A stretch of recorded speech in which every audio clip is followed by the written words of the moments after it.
Hello everyone, I'm Daniel Scott. In this video I'm going to expand a little bit more on my approach to creating my authentic blog. I created my blog and made it public on 17th of August 2013. Inspired by the thought that I have an interesting story and journey to tell, so I trusted and flowed with the energy of that. Reinforced by my strong passion for continuous lifelong learning. I started off my blog by publishing an introductory blog post and outlining my intentions for it. However, the purpose, approach and layout has since evolved. Now including a dash of branding created by my fiancée. I'll talk more about how I use my blog later. To me, my whole blog makes an interesting online time capsule for me to look back on in the future, capturing my growth as a person, but also my literacy and skills, leaving a digital footprint of my existence and with information that may help others in their lives.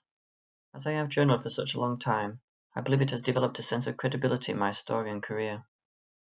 And it's through my blog where I've articulated my individuality in a digital space. Colleagues and people in my profession have found me through my blog by internet searching and discovered more about me and how I may help them. I've got to say though, I much prefer people to find the information I put out and want them to find, rather than from unwanted sources. I mention more details of my blog rationale and benefits in my blog post, Why Openness is Good, which includes the 5 benefits I talk about: applying for jobs and attending interviews, peer and self-support, framing understanding and practices, help others to understand you, and express to understand yourself. I recommend reading this, which is hyperlinked in the blog post below this video. As the core of my profession is a learning technologist, I'm using digital technology to support my role and own learning, practicing what I preach. Therefore, I see my blog as a learning technology to support my reflection, evaluation, structured thinking, and refine my clarity, as well as recording failures, successes, and achievements. My blog acts as an e-portfolio and website, but also as a resource. For example, my reading page contains an illustrated list of books and links to research articles in the specialisms of technology and learning and teacher education. It's good to start off what we mean by authenticity and how we might view it. In my context, to me authenticity is about considering to what extent do you want to acknowledge and express your true self, reflecting your personality, character, values and spirit, and maintaining personal responsibility for oneself. There are many other definitions out there, so be clear for yourself what is meant by being authentic and to what degree you like to express it. I am a much better writer than a speaker, and I can articulate myself much clearer in spaces like this. As I once mentioned somewhere in my blog, my thoughts are as powerful as my words, and I quite like my thoughts and like to refer back to them or build upon them. I am often surprised by my self-knowledge that is revealed through my blogging. Reflective writing supports my typing to think approach than thinking to type. Likewise, I'm very much a speaking to think type person than thinking to speak. There's no right or wrong though, but this is why thinking environments are useful for this. I wrote a blog post on this called Thinking Through Thinking Environments. I enjoy writing my preferred reflective style, which is part of my inclusive nature of being accessible, practical, and simple. Writing in this way helps me articulate what I am learning and working on, realizing purposes and new opportunities. The added benefit is that other readers may find this useful, as it's written in an easy to understand way. Again, this is my unique style and some may not prefer this. I like to write openly, bravely and honestly about my vulnerabilities. It is part of my story arc and helps me to recognize and self-actualize. I find that writing in this way helps people resonate to my sharing. I aim to publish something at least once a month, whether personal or professional related. It keeps me and the blog active. I reserve the right to edit and add more to my blog posts, as I do with odd minor tweaks. But if it's a significant addition, I'll add edit in capital letters at the bottom of a blog post, with the date that it occurred or refers to. I write and publish everything on my blog to hold it all in one area.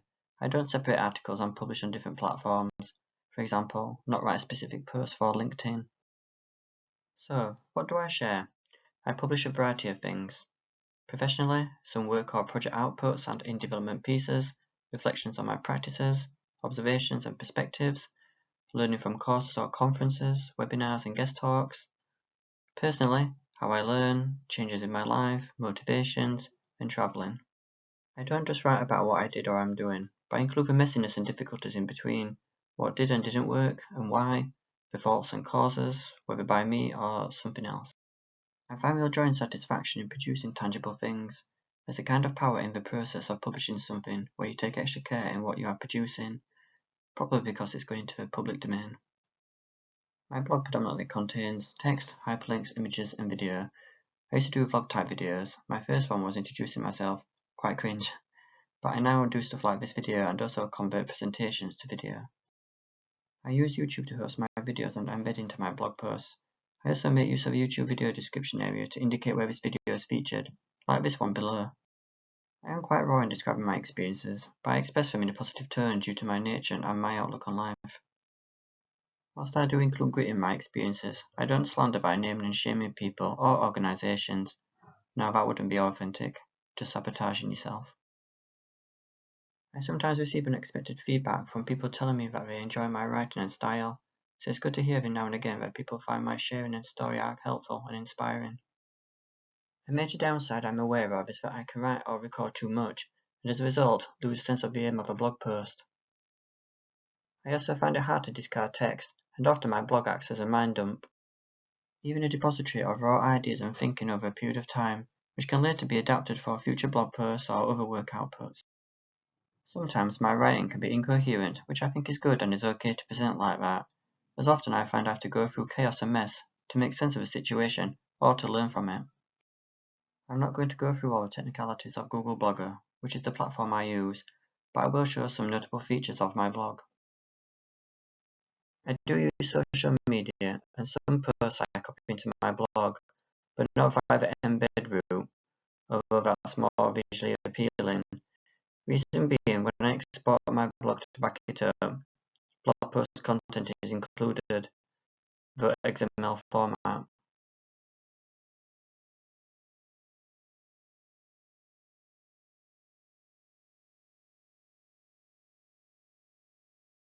Whereas embedded content usually includes the URL to the post, not retaining the actual post within the blog itself. I'm not a slave to my viewing statistics. Good to know, but it doesn't inform any content or outreach for me. I disable comments to specifically not invite conversation on my blog posts, just my personal use as a website, but it does help avoid getting spam. A subtle way I engage others in my content is to send links at the moment they are required, for example in conversation or as follow-up. Sometimes I will promote blog posts on social media, but that does depend on how much attention you want on specific content, which in most of my cases is not a lot. At the top I have links to some pages and external profiles, availability, which details what I am able to offer professionally, chat, links to my professional Twitter account, profile, links to my LinkedIn account, publications, things I have written and contributed to, that links to Google Scholar, reading, as mentioned before, an illustrated reading list, speaking, a list of public speaking events I have presented at. On the left hand side I list my first book and badges demonstrating achievement, and some link to websites or my blog posts on the said achievement. Further down on the home page of my blog, there is a section called Purpose, which I briefly detail the who, what, why, and how. The label section categorizes my blog posts into my overall interest areas, which I name myself. I then assign these to my blog posts when publishing. I have applied a Creative Commons license to my blog to advise that my content should be used in the identified unauthorized ways. However, there is nothing to police this, a bit like folks copying music and movie files. As I reflect and publish openly, therefore that comes with the right for criticism from people, which is not always received online but in person.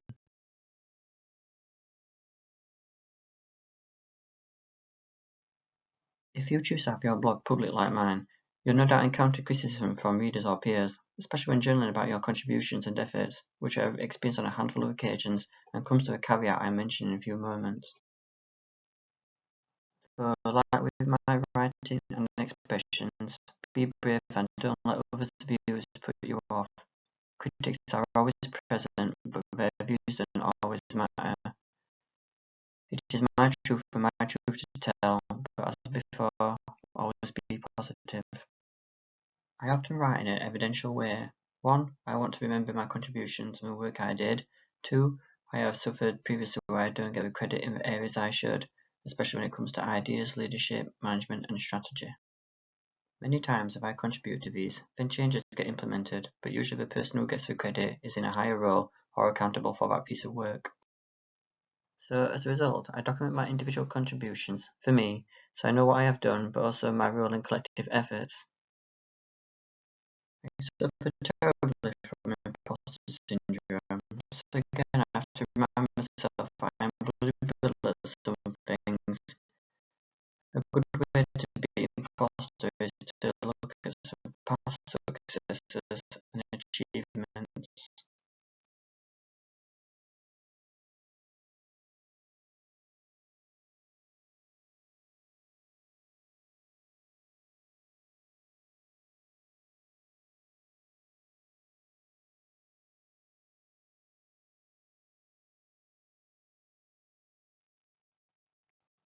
If it's a team effort and others are involved, I always ensure they are mentioned or credit given where I'm able to. I know how this feels firsthand.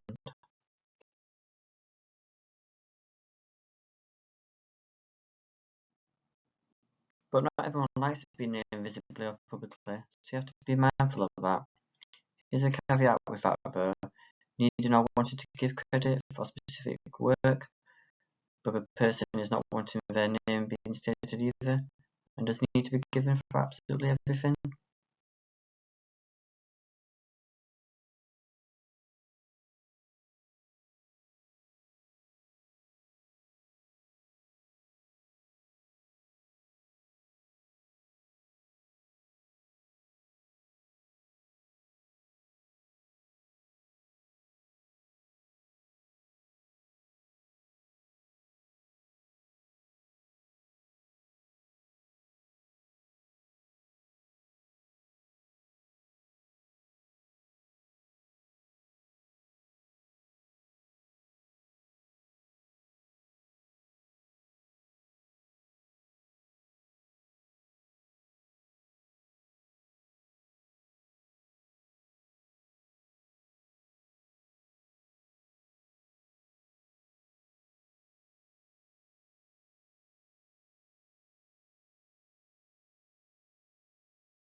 I suggest getting people's consent to mention their name, as some people are strict about that.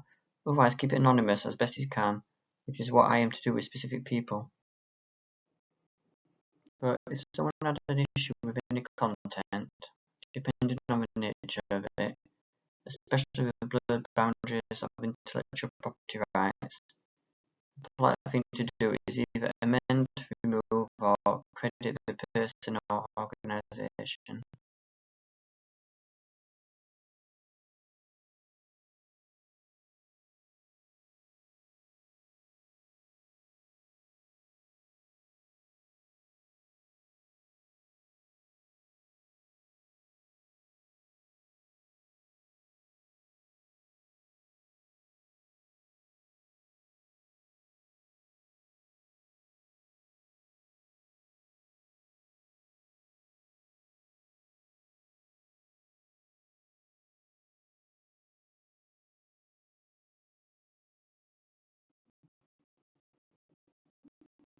But remember, as open writers, we have to maintain our freedom of speech. Okay, now I've talked a bit more about my experience. Now is the time to think about how you might like to start your own blog in a similar style.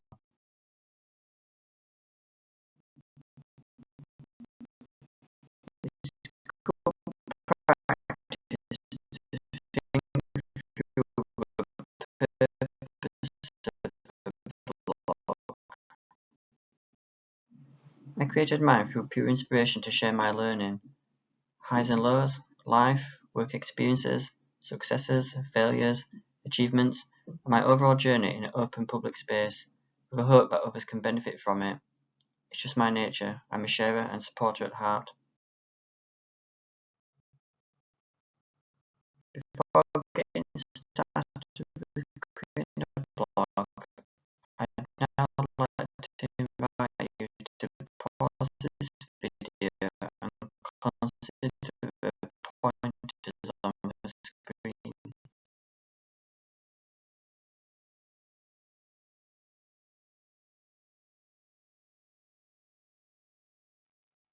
My brief advice to you now, if interested, is to start off small and write a little bit about something you are learning, researching, or working on.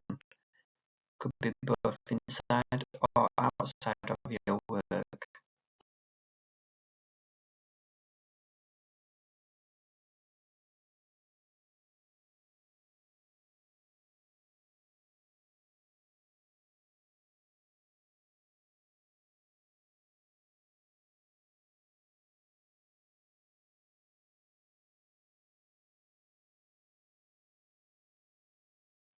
Build on it, don't focus on a polished output, keep your creativity free and limitless, and let you and your share establish and flourish.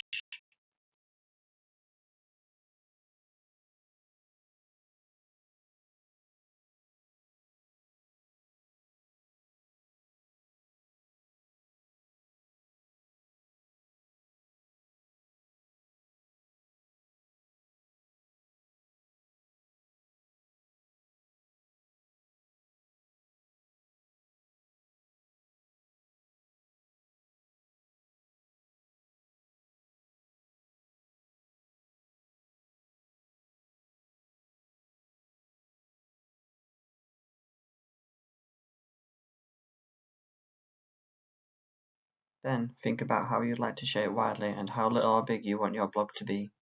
If you have any questions on anything I have mentioned or would like to know more, feel free to contact me via email, Twitter, or LinkedIn. The details are on my blog. Thank you for listening.